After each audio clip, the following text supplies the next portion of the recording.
সত শ্রী আকাল ফ্রেন্ডস।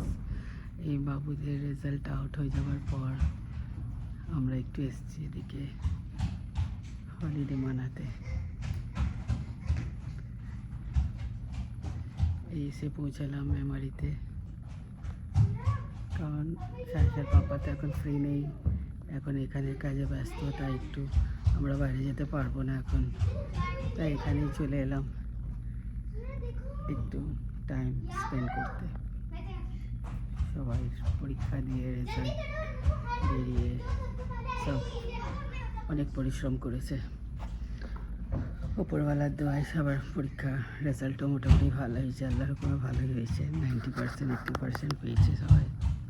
যাই হোক, একটু ঘোরাতে নিয়ে এসেছি। সাহেব পাপা নিজের কাজে ব্যস্ত হয়ে গেছেন, আমি এদেরকে দিয়ে একটু পরে সিনেমা থিয়েটার আরম্ভ হয়ে যাবে, শো আরম্ভ হয়ে যাবে। তো আমরা এদিকে একটা রিসোর্ট বুক করেছি, সেখানে আমরা গিয়ে রেস্ট করবো।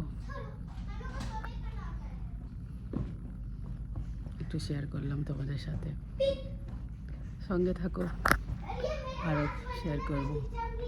রিসর্টে যাব, এরা সুইমিং করবে, তাড়াহুড়োতে দেখো তাদের সুইমিং কস্টিউম নিয়ে আনতে ভুলে গেছি। দেখা যাক ড্রেস অ্যালাউ করে কিনা।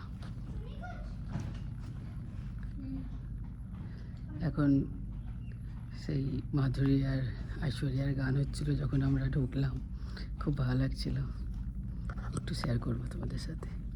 ওকে, সবাই ভালো থেকো আর সবাইকে ভালো রেখো, আগে অনেকগুলো শেয়ার করব।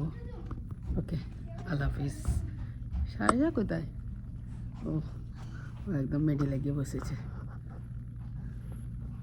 বাই বাই, আল্লাহ হাফিজ।